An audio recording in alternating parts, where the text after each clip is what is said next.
Welcome to Rauta's feature videos, technically speaking a review video, but way more than a single release or an album.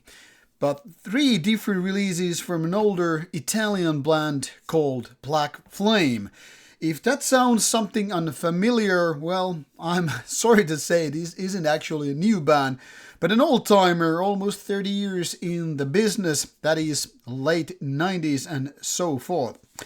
Now, my first encounter with the given band was around 2008, when their album back then was fresh and all, and I was already back then like, wow, this is a band that has been here for a while, about 10 years or so. And this was my first encounter with the band. Now, ever since, the band has been putting out new releases, so there is that. But without further ado, let's take a look on the band's Metal Archive site, and then I will show you some of the stuff here. But quickly, I'll give you a little bit of background information. So, Black Flame was founded in Italy back in 1998, and quite quickly they started recording stuff. Already demo 2001. Typical, days or amount of years back in the days when, bands didn't really go for the first album straight away the year they were founded. They let the material mature a little bit, hone and all that stuff. So, a couple of years more and they have the first album out, Third Revelation 2003. But like I was pointing out, my the first encounter with the band was about 10 years after the band was founded, with the album called Imperium 2008. And even if you are wondering, or in case you're wondering, obviously I have done reviews way before Rauta started in 2017, because my reviews go all the way back to 2002. However, it was only as late as 2008 when I got to hear this band for the first time, and that was 2008 album. So already back then they had like 3 albums out prior to that, so not exactly a newcomer at that point anymore. Now, here we have to fast forward to year 2015, because that's the first album I have here for review, The Origin of Fire. The other thing I have here for review is Necrogenesis, Chants from the Grave, 2019, their previous album. And then I have something which isn't even listed here on Metal Archives just yet, because when I'm doing this video, late November, the release hasn't been really listed yet because it's early December release, but by the time this video gets out it should be listed here, because if I remember correctly, their official release date, the plan anyway, was 3rd of December 2024. But without further ado, let's take a look at this these releases. Let's go in chronological order so it makes kind of a more sense. The band was kind enough to provide me with 4 different versions here, so you will see what I have to show for. Let's discuss these in, chronological order, and also describing the music a little bit. Back in the days when Imperium was listed, and when I got to review it, 2008, I was writing about it, how it was a black death, with the focus on black metal, however, featuring some death metal part. Nonetheless, quite good of an album. And as such, it's no surprise that this particular album, a little bit later, Origin of Fire, that is, 2015, actually has some of the same elements. Technically speaking, you could really call it a black death metal release, or just, black metal release with a little bit death metal in the mix.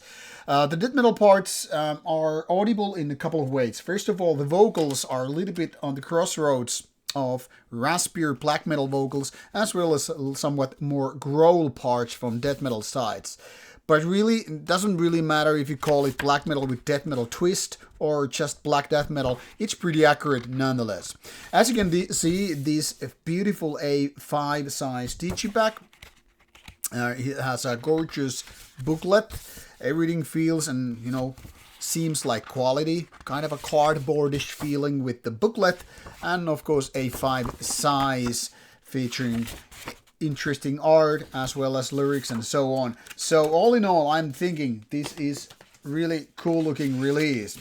Musically, it's not, in my opinion, as good as Imperium, but also not as good as stuff that was coming later on, which I will show you now. But in case you're wondering, sound-wise, pretty solid. Songwriting-wise, a little bit too much. This is almost closer to 60 minutes in total, which means that there's too many filler parts all in all. I mean, it's enjoyable, and for the first, tracks, it feels like, yeah, it's gonna go, but the momentum is a little bit lost on the way. I'm saying if 1/3 roughly, maybe 25% or so, was removed from the whole album and focused on the better stuff, this would be overall quality a little bit better. Now it's definitely decent and for listening to, but fortunately, in a way, not as good as the stuff that came later on. I'm saying fortunately because obviously you kind of hope that the band would step up. Like I said, Imperium was better, and with this they kind of a little bit slipped, and then they came back.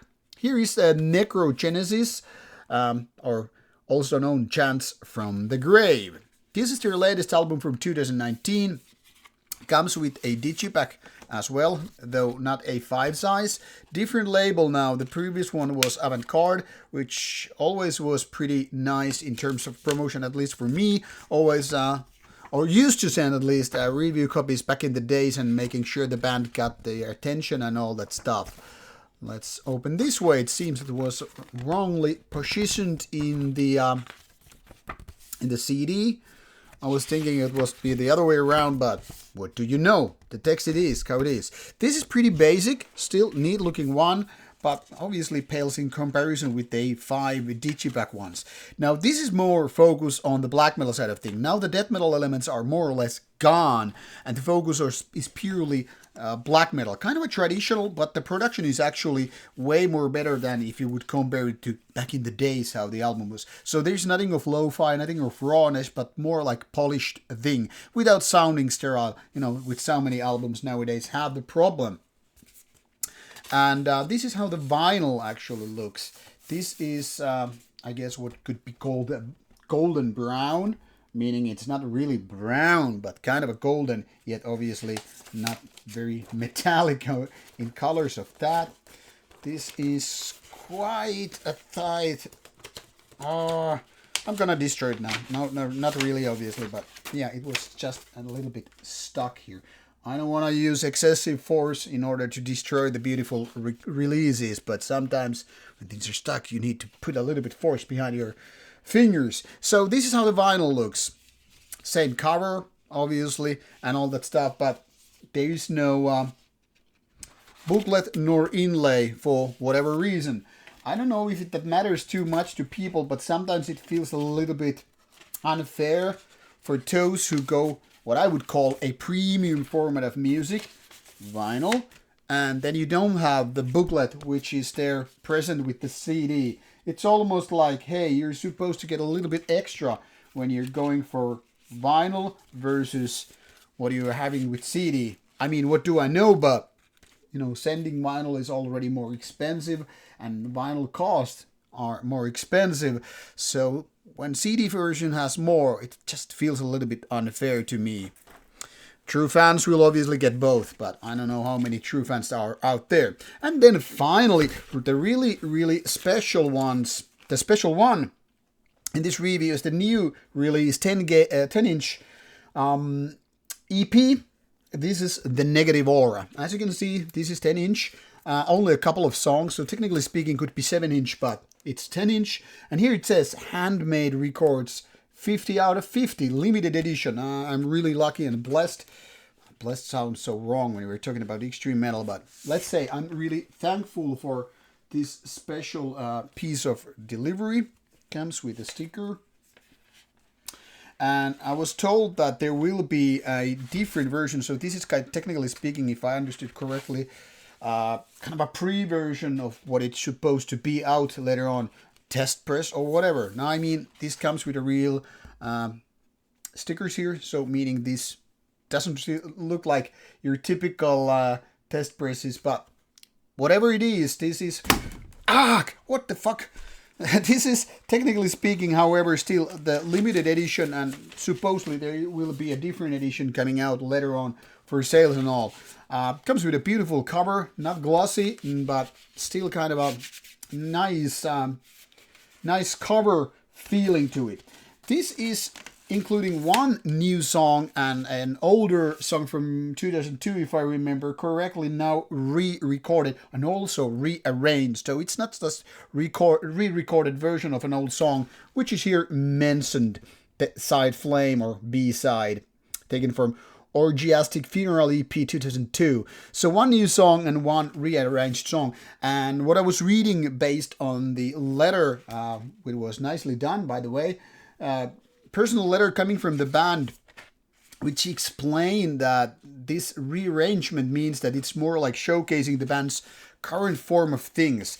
One thing I really like, which is kind of a like in my opinion, showing true underground spirit and, nothing that overly, media sexy, PR stuff or promotional stuff, is that instead of, like the band stated itself, instead of looking fancy amount of photos, like here we are at this and there, blah, blah, blah, and announcing big comeback or whatever, these guys just made a new song and did another song, which is the re-recorded one, and then just self-financed and did a 10-inch EP. Imagine how many bands there are doing the opposite, just taking fancy photos. Okay, here we are, come back from hiatus or whatever, blah, blah, blah. Here we are on vacation with the band deciding this and that, versus the bands that actually just go do music, put their own money, self-release it and say, okay, here we are. I mean, it's not like the band was ever gone, and it's not like 3 years or 5 years or whatever is not too much. But the previous album was 2019. Sometimes people forget band's existence. So 5 years later, coming not with the full album, but a 10-inch EP might be different. But in my opinion, it also shows that these guys are serious. They're not for fancy PR bullshit, but they're doing the music. And the good stuff is, pretty much like the previous album, Necrogenesis, this is sounding pure black metal, and it's sounding good, in my opinion. Nothing out of ordinary. I mean, this is not shaking grounds or being revolutionary into terms of how the black metal is being done, but it kind of shows that these guys are still on the same tracks. They never went off-road, they never abandoned the style, they never decided to do some gimmickry or do weird kind of a hybrid or whatever. It's almost like they never left. They just took a little bit more time to figure out where they are with the given lineup and whatever other projects, other bands and so forth. And this is a good testimony how you can really still keep relevant after a few years of silence, if you will. So Negative Aura is good news for those who are already existing Black Flame fans, or those much like me who are more like re-finding the band. I mean, I was pretty much forgetting the band after the Imperium stuff because it was 16 years ago. Now having a new take on the band and revisiting, or more like visiting for the first time, some of their later stuff, it's very, very refreshing because Italian black metal is not so much given all the audience and visibility and attraction as so many Nordic bands, especially if you're coming from Norway, Sweden, Finland. But there are bands like this coming from the Mediterranean area and showing that you can be true, you can be respectful, you can be all honest, genuine stuff without being from the Nordic countries of snow and shit. So, in my opinion, unless you have access to this one, start with the latest album, Necrogenesis. And if you really like that, the original Fire is definitely worth going to, or even some of the older stuff like that Imperium I mentioned. Any stuff before that I still haven't heard, but now at least someday I am definitely more than interested to visit that material and see how it sounds. But it's an interesting band, keeping up the good quality. So there you have it. Check out the links provided in the description box for more music, more information, and so on. And like as always, if you like the band, if you like the music, go for the physical product, and if given the chance, go to see them live. At least that's now my plan, now that I have reconnected with the given band. Off you go, enjoy, bye bye.